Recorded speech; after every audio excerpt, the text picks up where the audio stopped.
স্বাগত ডিবিসি সংবাদে। আপনাদের সাথে আছি আমি শোভন শাহমিদিশা। শুরুতেই জানিয়ে দেব আকিজ বশির গ্লাস সংবাদ শিরোনাম।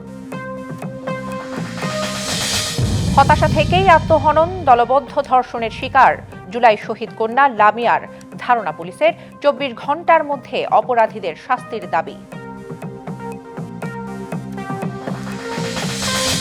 দ্রুতই জুলাই সনদ তৈরিতে আশাবাদী ঐকমত্য কমিশন।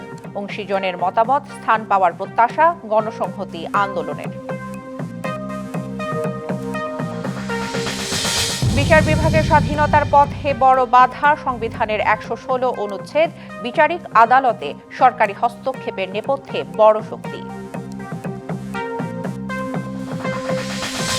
উড়োজাহাজের গ্রুপ টিকিট কাটার পদ্ধতি বাতিলের সিদ্ধান্ত আত্মঘাতী। কার্যকর হলে এয়ারলাইন্সগুলোর আর্থিক ঝুঁকি এবং টিকিটের দাম বাড়বে।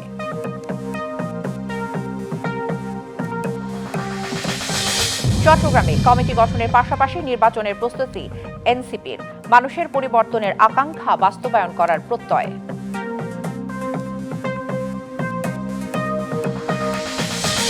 এবং ভারত পাকিস্তান উত্তেজনার মধ্যে সীমান্তে ফের গোলাগুলি। আরব সাগরে দিল্লির মহড়া। আগাম বার্তা ছাড়া ঝিলম নদীর পানি ছাড়ায় আজাদ কাশ্মীরে বন্যা।